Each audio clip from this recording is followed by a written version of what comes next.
नमस्कार। आपके साथ मैं हूं डॉक्टर अनुराग। ये जो बदलता हुआ मौसम है, यानी ये जो सर्दी की शुरुआत हो चुकी है और बहुत से लोगों के साथ ये समस्या होती है। जैसे ही सीजन चेंज होता है, यानी सर्दी का जो मौसम आता है, वो तुरंत बीमार हो जाते हैं। सर्दी, जुकाम, बुखार, ये सभी समस्याएं जब तक सर्दी का मौसम रहता है, ये चलती रहती हैं। बेशक सुनने में ये परेशानियां छोटी लग सकती हैं, लेकिन जो लोग इन परेशानियों से पीड़ित रहते हैं, उनके लिए ये बहुत बड़ी समस्या है। लेकिन आयुर्वेद के ग्रंथों में ऐसी बहुत सी आयुर्वेदिक औषधियों के बारे में बताया गया है, जो हमारे शरीर की रोग प्रतिरोधक क्षमता को बढ़ाती है और सर्दी के मौसम में होने वाली इन सभी परेशानियों से आपको निजात दिला सकती है। इस वीडियो में हम बात करेंगे ऐसी 5 आयुर्वेदिक औषधियों के बारे में, जो आसपास आपको बहुत इजीली उपलब्ध हो जाती है और आपके शरीर को सर्दी, जुकाम, बुखार, इन सभी समस्याओं से बचाकर स्वस्थ रख सकती हैं। और यदि आप चाहते हैं कि आपके बच्चे, आपके प्रियजन और खुद आप इस सर्दी के मौसम में स्वस्थ रहें, तो ये वीडियो खास आप ही के लिए है और इसे आखिर तक जरूर देखें। सबसे पहले हम बात करते हैं तुलसी के बारे में। तुलसी एक ऐसी आयुर्वेदिक औषधि है जो आपके आसपास बहुत इजीली मिल भी जाती है और जिसको आप सभी पहचान भी बहुत अच्छे से सकते हैं। आयुर्वेद के अनुसार तुलसी के 2 प्रकार बताए गए हैं, एक सफेद और एक कृष्ण यानी काली। और यदि औषधीय गुणों की बात करें तो आयुर्वेद के अनुसार काली जो तुलसी होती है, उसके औषधीय गुण ज्यादा होते हैं, यानी वो ज्यादा फायदेमंद होती है। आयुर्वेद के अनुसार तुलसी जो है वो प्राणवायु स्रोतस यानी रेस्पिरेटरी सिस्टम के लिए एक बहुत ही इफेक्टिव औषधि है। खांसी की समस्या हो, विशेष रूप से खांसी के साथ कफ आता हो, या फिर छाती में जकड़न यानी ब्रोंकाइटिस की समस्या हो, या फिर बहुत ज्यादा खांसी आने के कारण पसलियों में दर्द रहता हो, या फिर बुखार आता हो, तो इन सभी समस्याओं में तुलसी का प्रयोग बहुत फायदेमंद होता है। इन सभी समस्याओं में यदि तुलसी के पत्तों का रस निकाल के 5 से 10 ml की मात्रा में यदि शहद के साथ हम उसका सेवन करते हैं, तो ये सभी समस्याओं को दूर करने वाला होता है। और यदि सर्दी लग के बुखार आता है, या फिर हल्का हल्का बुखार हमारे शरीर में काफी लंबे समय तक बना रहता है, या फिर एक दिन छोड़ के या फिर 2 दिन छोड़ के हमें बुखार आता है, तो इन सब समस्याओं में तुलसी के पत्तों का काढ़ा बनाकर यदि प्रयोग किया जाए तो वो भी बहुत फायदेमंद होता है। दूसरी एक आयुर्वेदिक औषधि है जो सर्दी के मौसम में बहुत फायदेमंद है, और वो है सौंठ।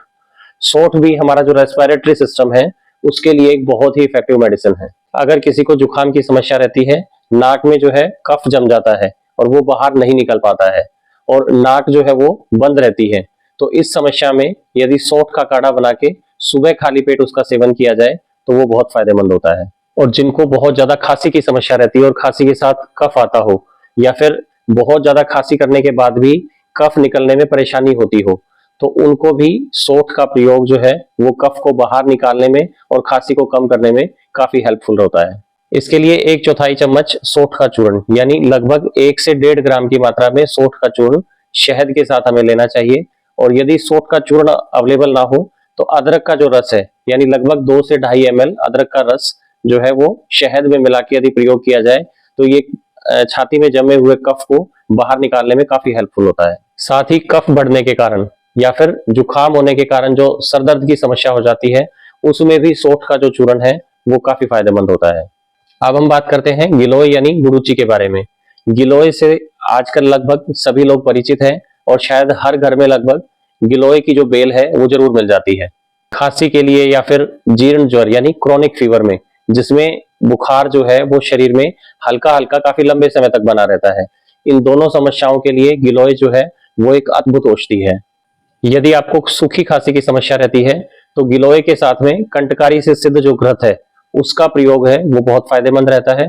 और यदि खांसी के साथ बलगम आता है, कफ आता है, तो गिलोय के चूर्ण के साथ या फिर गिलोय सत्व के साथ में पिपली का चूर्ण और शहद मिलाकर यदि प्रयोग किया जाए तो ये कफ को आसानी से बाहर निकालने वाला होता है और खांसी को भी ये कम करता है।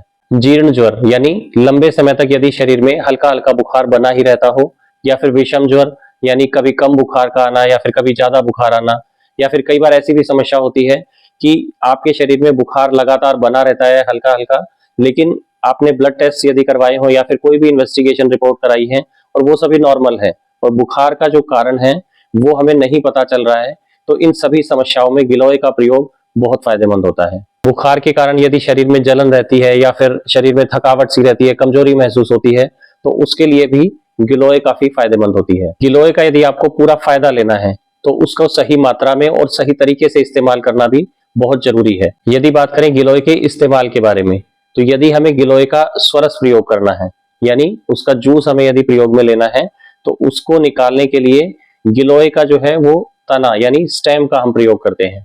और गिलोय का जो स्टेम होता है, जो डंडी होती है, वो कम से कम जो हमारी लिटिल फिंगर है इसके जितनी मोटी होनी चाहिए।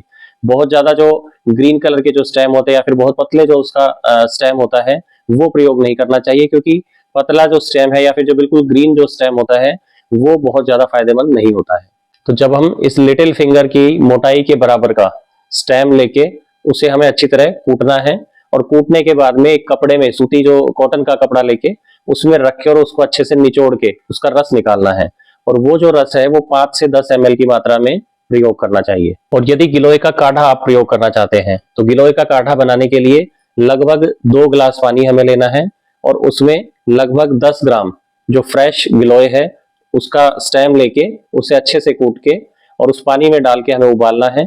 और जब वो 2 गिलास पानी जो है वो उबलकर आधा गिलास रह जाए, यानी लगभग 1/4 शेष रहे, तो उसे छानकर हम प्रयोग कर सकते हैं।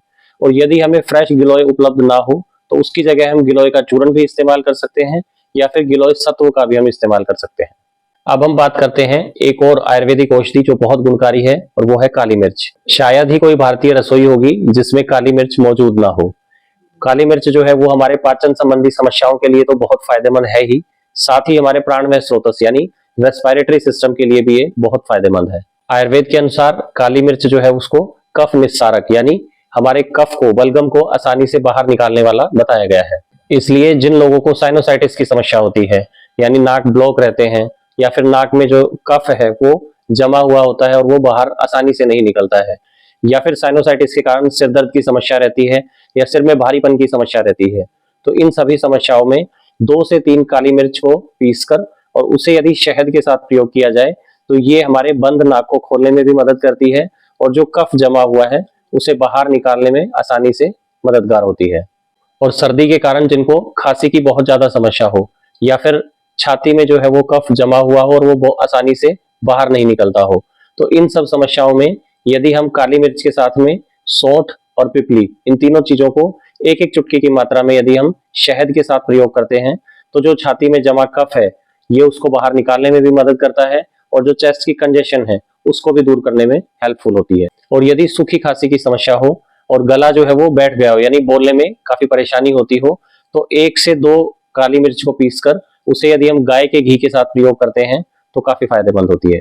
और ऐसे लोग जिनको खांसी जुकाम जो है वो बार बार थोड़े थोड़े समय के अंतराल पे जल्दी जल्दी होता है, उनमें हम काली मिर्च के साथ में तुलसी के पत्ते, गिलोय और अदरक को मिला के यदि हम उसका काढ़ा बनाकर प्रयोग करें तो इन सभी समस्याओं के लिए वो बहुत फायदेमंद होता है।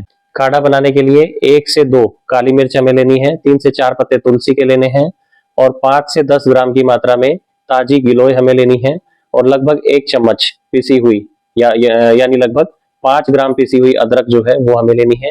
इन सभी चीजों को कूट के मिश्रण बना के और लगभग 2 गिलास पानी में डाल के हम इनको उबालेंगे, और जब वो उबल के 2 गिलास का आधा गिलास रह जाए यानी 1/4 लगभग शेष रहेगा, तो उसे छानकर हम प्रयोग कर सकते हैं। काली मिर्च का सेवन करने के लिए हमें कुछ सावधानी भी रखनी है, जैसे पित्त प्रकृति के लोग हैं, या फिर गर्मी का जो मौसम है यानी जो मई जून का मौसम है, या फिर जो शरद ऋतु है जिसमें पित्त प्रकोपित रहता है, यानी जो सितंबर अक्टूबर का जो महीना है, उसमें हमें काली मिर्च जो है वो बहुत सावधानी के साथ इस्तेमाल करनी चाहिए।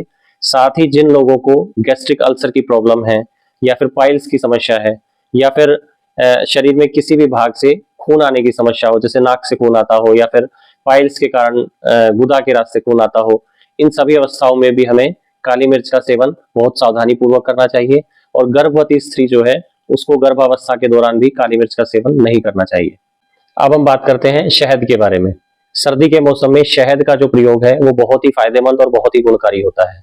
शहद जो है वो हमारी इम्यूनिटी को तो बढ़ाता ही है, साथ ही ये प्राणवायु स्रोतस यानी रेस्पिरेटरी सिस्टम से संबंधित जितनी भी बीमारियां हैं उन सभी में ये बहुत फायदेमंद होता है। सर्दी, खांसी, जुकाम, इन सभी बीमारियों में जो भी आयुर्वेदिक औषधियां हैं उन सभी को लगभग शहद के साथ ही दिया जाता है। छोटे बच्चे जिनको सर्दी, खांसी, जुकाम जो है वो बार बार और बहुत जल्दी जल्दी होता हो, और जिन बच्चों की इम्यूनिटी बहुत कम हो, उन बच्चों में यदि हम शहद को 1/4 से आधा चम्मच की मात्रा में सुबह खाली पेट यदि हम सेवन करवाते हैं तो ये उन बच्चों के लिए बहुत फायदेमंद होता है। और साथ ही जो बड़े व्यक्ति हैं उनमें भी यदि 1 चम्मच शहद का सेवन सुबह खाली पेट करवाया जाए तो वो भी जो कफ से संबंधित जितनी भी परेशानियां हैं उसके लिए बहुत फायदेमंद होता है। लेकिन शहद लेने से पहले आपको ये ध्यान रखना है कि आप मधुमेह के रोगी ना हो। यदि आप मधुमेह से पीड़ित हैं तो शहद का प्रयोग करने से आपको बचना चाहिए। और शहद का प्रयोग करते समय हमें कुछ सावधानियों का भी ध्यान रखना चाहिए, जैसे हमेशा नेचुरल शहद का ही हमें प्रयोग करना है। यानी मार्केट में जो शहद अवेलेबल है, जो पैक्ड शहद आता है, उसमें काफी ज्यादा मात्रा में प्रिजर्वेटिव्स होते हैं। तो यदि आप नेचुरल शहद अगर आप लेते हैं तो वो आपके सेहत के लिए ज्यादा फायदेमंद होगा। दूसरी जो सावधानी हमें रखनी है कि शहद को कभी भी गर्म नहीं करना है। अक्सर आजकल हमने देखा है कि सुबह खाली पेट गर्म पानी के साथ शहद लेने का जो ट्रेंड है, जो चलन है, वो आजकल काफी ज्यादा मिलता है। तो शहद को कभी भी डायरेक्ट या इनडायरेक्ट किसी भी रूप में गर्म नहीं करना चाहिए। तो हमें हमेशा ये ध्यान रखना है कि गर्म पानी के साथ शहद जो है वो कभी भी नहीं लेना चाहिए, क्योंकि आयुर्वेद के अनुसार यदि गर्म शहद का प्रयोग किया जाता है, शहद को यदि गर्म करके प्रयोग किया जाता है तो वो मारक होता है। और तीसरी एक सावधानी जो हमें रखनी है, आयुर्वेद के अनुसार शहद को बराबर मात्रा में कभी भी घी के साथ प्रयोग नहीं करना चाहिए। यदि शहद और घी का हमें प्रयोग करना है तो हमेशा उसे विषम मात्रा में प्रयोग करें। जैसे यदि हम 1 चम्मच घी लेते हैं तो हमें आधा चम्मच शहद लेना चाहिए, और यदि 1 चम्मच शहद लेते हैं तो उसमें आधा चम्मच घी मिलाना चाहिए। बराबर मात्रा में कभी भी शहद और घी को मिलाकर प्रयोग नहीं करना चाहिए। सर्दी के इस मौसम में यदि इन 5 आयुर्वेदिक औषधियों का प्रयोग सही तरीके से और आयुर्वेद के अनुसार यदि किया जाए तो बार बार होने वाले सर्दी, खांसी, जुकाम, बुखार, इन सब समस्याओं से आपको निजात मिल सकती है और नेचुरल तरीके से अपने शरीर की इम्यूनिटी को बढ़ाकर आप स्वस्थ रह सकते हैं। तो उम्मीद करता हूं कि ये वीडियो आपको, आपके बच्चों को और आपके प्रियजनों को इस पूरे सर्दी के मौसम में स्वस्थ रहने में मददगार होगा। तो फिर मिलेंगे एक ऐसी ही चर्चा लेकर जो आपके और आपके परिवार के लिए फायदेमंद होगी। प्रामाणिक आयुर्वेद अपनाएं, अपना शरीर स्वस्थ बनाएं। नमस्कार।